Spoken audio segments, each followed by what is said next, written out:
JJ's EDG of Viego skin. That'll be fun. That would be fun. There'll be some ways you can play around that as well with the ability to kind of like peel backwards. But you're looking for something that can contest the Xin Sao so he doesn't just run over the map rampant. It's going to be the Lee Sin. It's not going to be the Viego. A bit more ability to ward hop backwards in the early game if you need to. And that does mean the Rel goes down towards the support as we did potentially theorize. So watch out for that Q shield break against the Tom Kench should it come to some heavier trades in the bot lane early. I really like Jiejie getting a lot of the upper hand here, at least in terms of decision making for EDG. The Lee Sin gonna have to be proactive here, either on the defensive or on the aggressive. And I think it can be a little bit difficult to skirmish the Xin Zhao at the level of like 1 to 3 mark, but I'd be curious to see how they try and set up kind of work around that. Tian and Jiejie will have big eyes on them early on. Into the rift, there we go. First game Meiko will be playing against this old organization in the LPL proper. Meiko versus EDG.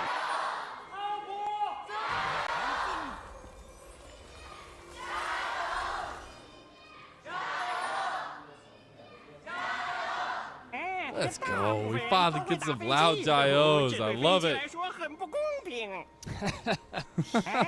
Gotta love it. Time it right. It looks real good.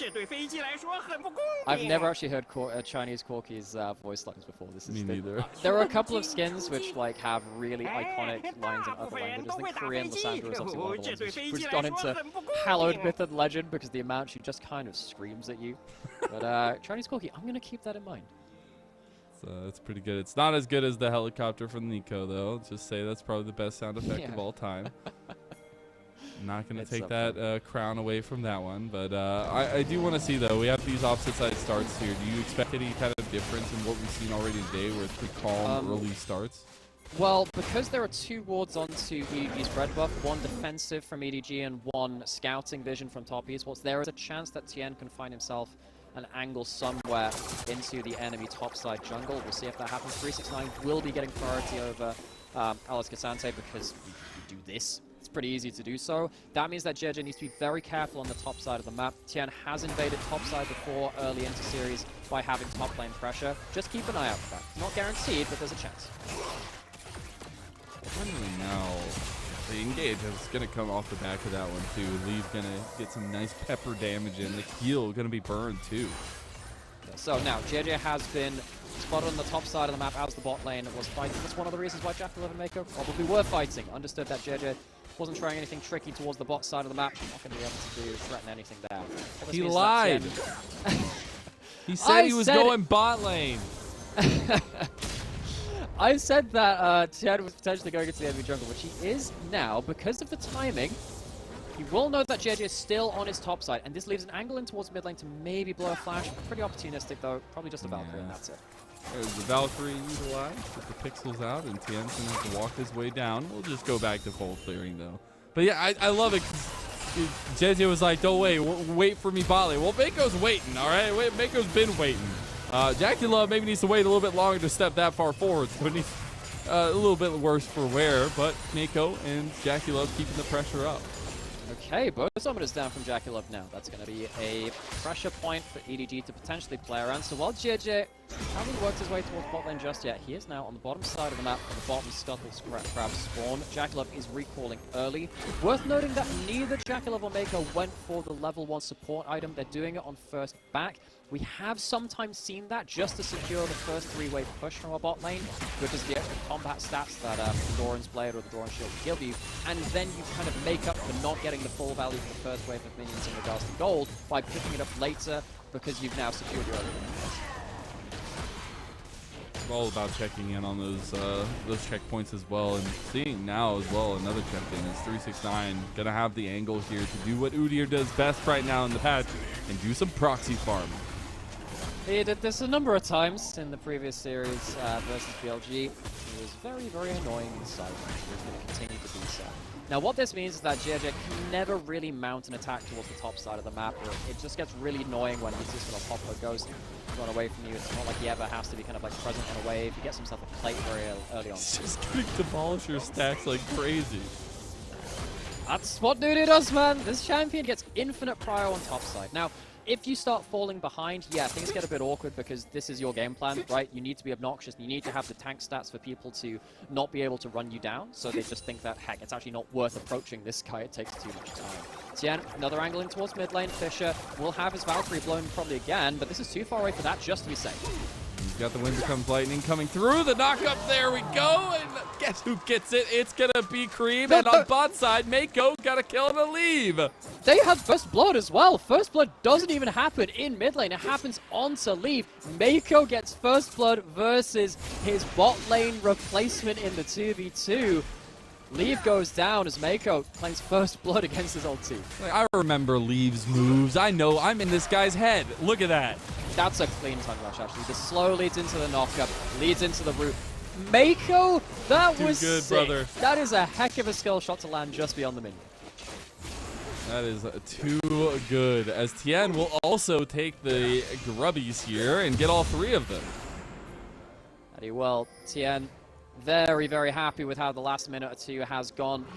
Creme ahead in this preferential matchup for the Akali. Bot lane is doing fine on its lonesome. They have the double support item now. They're still doing fine in farm. If you combine both the farms of the bot laners, before, of course, the support item came in for JackeyLove, they're ahead in CS, which is not something you expect from a center lane. They're doing more than fine. Jiejie needs to get something done, but he's been spotted on vision. He's being tracked well. I think it's just really cool because, yes, we usually see people go the safe route, don't give Senna any farm, but this is the first time that, like, early on we're seeing the double farm before that support item gets built, and it's kind of cool to see. Now, also with this angle, though, on the other side, what's cool to see is Jiejie come to say hi to Meiko. He finally made it. He came to say hello. He kept his promise. Well, to his old I friend. mean, it is the first time he's been in a lane. He's technically correct, which we know is the best kind of correct, but he sadly doesn't do anything. But do you, okay, so I have a serious question here because you cannot just let 369 do this, right? Like, you eventually need to send something, or it's just going to get too far gone that you're not going to be able to send it. So this is what we saw against BLG with Top Esports 2, where you can say you can't allow this, but what tools do you have to deal with this? You have losing push in top side, you're losing the push early in bot side, and then you lose the first blood there. Mid lane's being killed, you have no pressure on the map, and there are permanent wards in your side of the map. There is now a pink ward in your red side jungle, just outside of the red buff. Jiejie does not have any ability to skirt off of vision and get himself into important places. He is well and truly locked down. This is a great early game control of the enemy jungler by Top Esports. Exactly what you would expect from some of the best minds in the league as well. We wanted to see some step up and some setups for these guys after a tough fought loss in the first series of the split. And so far so good. Getting Creme that first blood, or at least that first kill for him, and getting Meiko first blood starts them off very even. We get the reset now back out on the map. There is a dragon available with some pressure down here from EDG and Jiejie. Yeah, now, after the first few waves, JackeyLove and Meiko haven't necessarily been pushing the wave as much, but they have been poking, getting themselves stacks on their support items. That's actually more important. You get more gold from damaging enemy champions than you do from killing the minions with the old Targon's passive. JackeyLove still getting himself some farm as well. Now, Ala's tried to proxy, but Tian's on the right side of the map to counter it. I'm just saying, Meiko's still got the moves there. Tian gonna fight it to Hala. Hala's gonna go all out, try to get out of here. Does have the wind becomes lightning, has the distance covered. Oh, here comes Creme. Uh-oh, don't give Creme another kill. That's the name of the game. Both ghosts being popped, both guys running super fast. You can see that 369 was hovering on the other side of the wall to try and track where Ala would drag Tian through the wall. So it ends up being Ghost flash down from Ala, but actually 369 blows his Ghost in response. So Ala actually not losing out a huge amount on that play in comparison. And just like that, JJ is on a ward, will be spotted out. Tian's waiting for him in the wings, trying to take the skirmishing. We said the skirmishing from Zinzao is very strong. Both these guys having the tunneler and double longsword, so pretty even in the matchup right now. Now, the thing is, Jiejie is walking into the lane which has Pride. You can't really walk in like this for free. We'll see if he ends up getting the Krug. I think he will with Smite. It looks like he'll lose the red buff as he chooses to contest the Krugs instead. Or does he? Well, he doesn't have Smite. I'm not going to throw it to him. Yeah, all right. Goes over to Tian. Now, luckily, Mazel, these are two thinking people's junglers. They don't just follow the cue. The mind and the body. Oh, Vampire following his heart, though, and going straight for the neck of TES. They can't find it, though, and JackeyLove gets easily gobbled up by Meiko. That's a good ultimate there from Meiko. Stops JackeyLove from getting burst out. Maybe Vampire thought he could perma-CC Meiko to the point where JackeyLove could just get run down or completely one-shot before the Devour came through. Sadly, not going to be the case. And Vampire valiant effort does mean now that they're without ultimates to contest another Dragon. First one of the game, first one of the series, going to top Esports on the bottom side of it. There's a big CS differential on the bottom side of the map too, by the way. And, oh, if you combine them both, yeah. Yeah, whenever I was looking at the goal differential, I mean, it's almost a 3K lead under 10 minutes, and just like off of neutral objectives and stuff. And Jiejie overextends, gets the kick back on the Meiko, but it doesn't matter because the Dawning Shadow has come back across, and the Vampire has been crucified, as now another one bites the dust, and Jiejie goes down to JackeyLove. Staked in the heart by the person he replaced. Meiko gets out alive, and honestly, Jiejie had a good angle onto JackeyLove. It's after the Devour was down. Of course, the time catch Devour, it's an ultimate now. It's been a very long time since it's been a shorter cooldown regular ability. It's not up in time to save JackeyLove from were kicked back. Great reactions, saves the fight there. Now top Esports have even more gold on the board. They have 3 grubs, they have early Dragon, everything is going their way. You see, though, actually Grubs being started up, I think, by EDG. So this is the start of it. Jiejie trying to find the angle. But look at this flash time. If that doesn't happen, pixel perfect, he's CC'd in the duration of the animation of the Dragon's Rage kick. Tian comes in to clean up after that point. As soon as that kick fails, the fight is off. Great reactions from JackeyLove. Not gonna lie, I just watched Vampire use the Shattering Strike as the shields came up. So that feels a little bad, but it's okay. EDG, they'll get the 3 grubs. Got that one. He got that one. We'll give him that one. This is one of the powers of Rel, of course, roaming up to help with the grub taking, because you can't kill those shields which appear when you kill one of the others. Not the most useful in this case, but hey, we'll track that one for another game. Okay, let's see what's happening with this game state. Huge gold lead for this timestamp in the game. God. Top Esports. That is absolutely ridiculous. JackeyLove is actually half farming on this center. It's not fasting or feasting. It's like intermittent fasting. I don't know whether he's on dieting, so we'll call it that. It feels He's got scary. They're literally, it's everybody from Top Esports and then everybody from EDG. That's just not how that should work. In regular CS, he's only about 20 CS behind the FLOs, but then he has the support item, which is already starting to level up as well, which is adding even more gold value on him. Plus, because he's not farming all the time, he's still getting some souls as well. No, he's not getting like It's just maximum souls. Both of them are above gold of everyone else on EDG. Like, one of them should not be, but it doesn't matter because they are going to take the outside tower up here and maybe try to take all his life. The Wind Becomes Lightning does do so, and not able to chase them down any further than that, but they'll take first turret blood there. First turret, Tian could have maybe blown Flash to get a knock-up on Twilight, but I think he probably gets away all the same.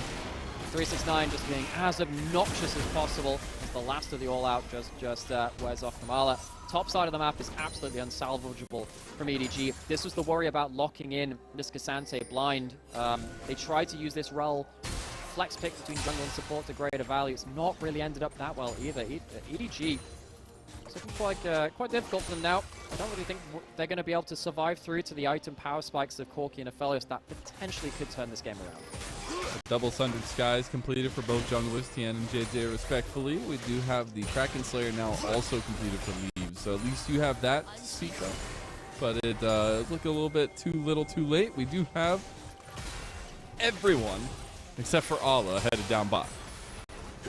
Worth noting, JackeyLove has 50 stacks as well. It's not a bad timing. Jiejie doesn't have Jiejie flash. shows he He's wants got Warthog. violence. He goes in, but gets Crescent guarded back, locked up. Jiejie falls to JackeyLove. Vampire now gonna see the light as it dawns upon EDG. Top Esports win every single time.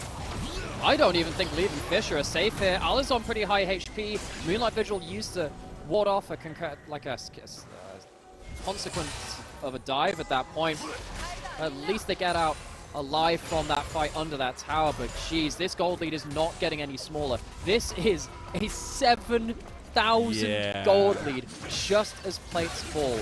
Now, Jiejie doesn't have the flash, but he does have the Warthog, which allows them to kick Tian back into the waiting arm of his team, but it's not enough. He's too tanky. The stunned Sky gives him too much return healing as well. They overestimate themselves. Top Esports very, very quick on the pounce back.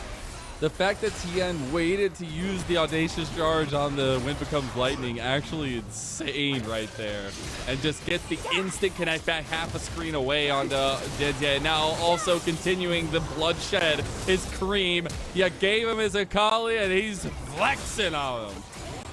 That he is, and it really just feels like every single member of Top Esports is becoming a bit of a problem. They're getting towards that kind of critical mass where one person finding a good angle into the fight, regardless of who they are, is going to be a big issue. Even someone like Meiko in the right position can be a game-changing factor. He can save the carries like he did with JackeyLove just outside of the EDG's bot lane turret. It's going to be a Herald going over to Tian through as well. EDG, this is getting to the point of miracle comeback territory. You know, I think it's really cool of Riot to put in more ways to make sure it's not a perfect game. You know, the grubbies count, all right? They took 3 of them. It's not a perfect game just yet. Yeah. No, they count. Riot puts them in there to make sure, all right? There's multiple objectives to take, so you don't have to be falling behind. It feels really strange because obviously they're not the same value as something like a Herald. Fisher is once again extended in this game. Tian without flash, I don't think can really force out the flash, and indeed he doesn't. And now we're getting to an important point in the game where the center time Kench is starting to get stationed in mid lane. You are not going to be able to easily unroot this from mid lane, but the most important thing about this is now you've got to lane someone into this Akali. He already has the Proto Belt close towards the second item, has 6 stacks in the Darksteel as well. Creme is so ready to pop some heads. He is, and he's just looking for the angle in every single time. The dragon does go down, stayed up for a good little while. EDG had some map movements to maybe play around it, but just couldn't find the angle. And second dragon of the game goes to Top Esports. Now, I wonder when we're going to get that Rift Herald spawned up by Tian. What are we going to use it for? Use it to, of course, break down that mid lane. Yeah, I think it has to be that mid lane out of turret, but then I'm interested to see if they can actually chip it down just by themselves with 3 drop stacks, because in the center time Kench, you can see how confident Meiko felt. You can just kind of walk up and tank a turret shot or 2, use the Grey Health for a 3rd one if he really wants to. Leaf doesn't have quite enough wave play yet. Again, like, they're going to be tanking this down. I don't even think you need the Herald if you really want to. They do so much damage to the turret already. And that's gone. An outer tower falls. That's all the outer towers for EDG gone. Now Ala getting lumped down, actually. I don't know, though. 369 can get all outed. Jiejie is just around the corner. Can't hit the Sonic Wave, so won't be able to follow it up. And 369 zooming away. Put the hands behind the back and see what happens in bot lane. Tian gets the charge. A short little drive, but a lasting one as a tier 2 tower falls. That is a very quick and easy bot lane in a turret. That's a lot of gold going to the 3-kill Akali. Use the ultimate to just poke out Fisher from being able to defend that turret. Doesn't get the kill, doesn't need to. Opens up the turret, and now suddenly you have bot lane turret gone, mid lane outer turret gone. How do you put any wards into your own jungle as EDG? This was already difficult. We're gonna go see exactly what happens here. See, this is what happened with Creme just forcing Fisher out. It doesn't even matter that he doesn't fully kill Fisher. He's just looking for the chunk out so Fisher can't stay under turret. He gives them a free turret. It's the correct play. You see moments like that really be the bread and butter, the Storm Surge as well as the Hextech. Really big. We'll see Tian actually just go straight into. All right, Wind Becomes Lightning, not, I guess, as they're just positioning, actually. I was going to say there's a really good angle. There she gets locked down. Dawning Shadow comes across, but a big Moonlight Oh Vigil my god! instantly changes the game for a second until Creme decides he gets to play it. And then he turns on to leave. He's gone, and easy does it for Top Esports. They do lose 2 members for 1, though. It's taken a long time for EDG to get on the board, and honestly, given the state of this game, they will take any victory they can get. Vampire might have gone too far here now. Oh, Creme, easy pickings, easy does it. 1 more, give him 2, give him 3, come on. He's the cream of the crop and the new mid laner of Top Esports, and he deserves the shout. He's not 007, he's 700, and he definitely has a license to kill these EDG members walking into his jungle. 2 kills is a great start for EDG, but they got too bold after that point. They went too far, and this is exactly how it started. The big thing about this is Lee getting a massive clump after Vampire gets the engage. It's pretty good given the point in the game. They had no right finding this amount of damage at that timestamp. even with that, the fight is somewhat even. That should tell you that you shouldn't be taking an even fight in the enemy jungle after this point. Sadly for Vampire, he's just kind of caught out behind enemy lines. I think, honestly, Jiejie just had to leave him to die. You cannot go into this Akali like this. Ultimate or no, this was an overstep. Yeah, that wombo combo is real good until you realize Creme is the only one that didn't get hit by it at all. He was just sitting there like, are you guys done yet? Oh, can I play now? Okay, let's go. And now 369 saying, I can run away from you all day long, while the rest of his team is coming up as a flank here. Tian leading the charge with that audacious, and we'll see him actually use that crescent guard to make sure he can't get hit on the back. Just about missing out on the knockup. Oh, no. And Creme just going for it. Get him, baby! Creme with the explosive plays! Tick, tick, boom. Creme gets him with the Storm Surge. He is really feeling it. 3 games of Vizier. Okay, he's done his time on the mages. Get him back on the Assassins, baby. This is the Creme we all love to watch in 2023. Sadly for EDG fans, it is at the cost of great amounts of HP bar from their various members. Then again, it does feel like the last, I don't know, 7 minutes, 10 minutes have been a bit of a victory lap for the side of Top Esports. Where are we going to with this? Of course, we're going to go see this again in slow motion as we see leave his seat once more and go into Grain Stream mode. Cancels the first ult with the E. It's pretty much point and click. Cool guys don't look at explosions. Storm Surge makes it all too easy. Now he's got him picked up a book from the library, put 10 pages in and can throw it into people's faces.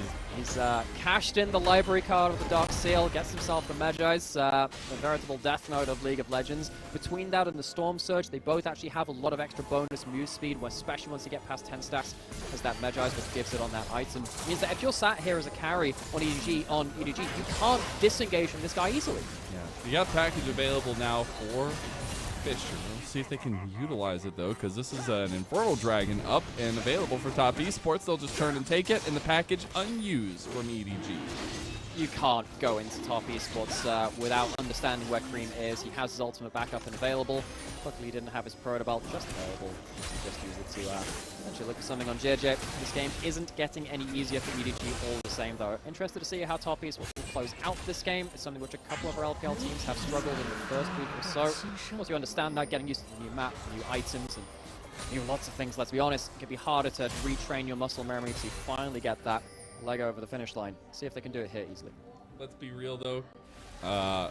It's pretty much like that meme of the like guy lifting up the other person to victory because they have like a 10,000 gold lead at 22 minutes in. So I don't know how much there's going to be left to say for EDG, but Allah has something to say against 369. Gets dodged out of, though, there. Won't be able to finish the deal he has done. Oh, my God. JackeyLove, he's not going to go down. He finally gets sniped in by Leaves Calibrum, but it was a trade for Jiejie, and that's not one you take. Jungler down. I don't think that Top Esports can go towards Baron, though. Actually, no, they absolutely can't. Akali is one of the worst Baron-taking champions in the game. Actually, Top Esports as a whole basically can't take Baron very quickly unless you were to build up something like the Leandries or something like that. Once you did it. To be honest, he'd much rather be on the other side of the map making a nuisance of himself, so EDG can't bring everyone to bear towards that objective. So, waiting for JackeyLove to come back out onto the map. He's almost got himself up to what I assume will be a rapid-fire cannon as the third item. EDG do have the bonus now where they can just collect a lot of waves at their base, but they're going to be slowly building out, bleeding out a lot of the jungle farm, which is going to be in excess of gold going into the hands of 369 and the crews. Oh, hey, we're watching this while it's also happening in the picture-in-picture. Folks, it's just Udi versus Cassante. They just try and dodge Q3 I promise from Cassante. you, That's it's not about the it. same thing. Because Jiejie's here. Now you know it's real. 369 going to get knocked back, get taken out of here possibly, as he's locked down in the corner and a lot of gold going over to Jiejie, but that means the jungler was on the other side of the map and the Baron has started. Okay, so Fish is teleporting in, but this is exactly what 369 wanted to do, at least in the barest sense of it. Buy time. Now, can EDG come in time to contest? You don't have Lee Sin just here yet, but they're not staying on the objective. It takes so long to do the Baron. It's come up so many times. Teams just feel like they can start and they get like halfway down, like, guys, this is taking forever. And because of that mistake, they lose their outer tower. Okay, well, they lose outer tower, they lose themselves a bit of farm in side lanes too, and they lose themselves the first kill of the game onto 369. I think that they probably should have just stuck on the objective. I don't think there was any chances of a steal. I think they maybe just mistimed where Jiejie could be after that bot lane play. That's a bit of an awkward moment. That would have really helped them seal the game cleanly. And now we get a contested game where it's still a 10,000 gold lead for Top Esports, but EDG have some fight left in them here. And we have another dragon in about 2 minutes. Creme going to try to be this nuisance in the side lane while Top Esports get some vision around the Baron buff. While Top Esports already had a lot of the vision, it's refreshing a lot of it and making sure that EDG, in their last response to Top Esports starting the Baron, don't have so many easily accessible wards to tell when Top Esports try and pull them towards that objective. 369 back towards the bot lane, trying to be a nuisance yet again. This time EDG don't have the teleports though to respond to this. Maybe that was the thought process from Top Esports from the last Baron. Just get the teleports, make sure that they can't cleanly contest another time. Not going to be the case this time, though. We do actually get a little bit of reprieve here. Even with this big gold differential, it's still a Top Esports who's sputtering at the composition a little bit, though they'll go ahead and kick it up into gear. Yeah, kicking the damage onto the Baron, trying to get as much as they can. If Creme gets an angle, this is game over. He's looking for it, he's biding his time, he's waiting. 369 going to be on the other side. There's a beautiful pincer maneuver being established right now from Top Esports. You can see it coming down from the sides right now. I think Creme has been spotted by a bush just above him in the bush. You see it on the mini-map. If he spotted if he goes over trucks there. EDG doing their best to try and ward him out.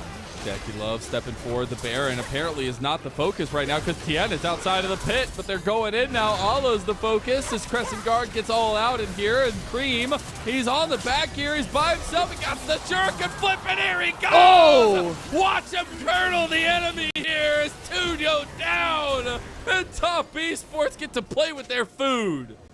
Executed perfectly. Creme gets himself another handful of kills. There are no assists for this man in the mid lane. 10, 0, and 0. What a way to start really making yourself comfortable in that mid lane seat for Top Esports. Go for the head, you better not miss. As he definitely hasn't missed a single time, it feels like, and he was setting this up for a long time. Okay, let's look at the amount of wards which they have to try and spot him out. 1, 2, 3, 4, 5. They have 5 wards to try and stop Creme getting a clean flank until eventually he says, okay, I'm going anyway. Tian goes over the wall to help him with it, and as soon as you're on the back foot, this is where the extra movement speed and the mobility of Akali's abilities and her items come to bear. Absolutely insane damage. Creme cannot be allowed a clean entry into a fight. 369 is just running at them menacingly. What do you do? He's finding the angle. Tian almost goes in there, trying to get a Crescent Guard angle there as well. Won't find it in Top Esports. Just hunting around now. 13,000 gold in the advantage. So, back onto the map. EDG did stop Top Esports from getting Infernal Soul. That helps. I mean, it's another thing taken away. They don't lose anyone in the retreat to that. I think that's better than you can give them credit for this point in the game. I'm saying that for most of the game, actually. This game hasn't been cleanly closed out so far. It's been hard for Top Esports to orchestrate something like a dive or a game-ending play. But with the Baron buff now in pocket, and there's 1-3-1 that seems very hard for EDG to break open. This should be finally the breaking of the base. And what a performance for Creme to have, right? I think that's the biggest thing out of all of this. He did just go and get onto Meiko.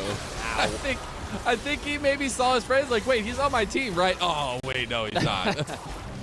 The logic is you got to try and shut down one part of the 1-3-1. If you can get a kick in the mid lane, maybe it buys you an extra minute until that Baron buff. There ain't even off. a minute There's left. Vampire. Oh, we got the big combo back, but Meiko saves the day here. JackeyLove makes it out alive, and Creme has come to take what's his.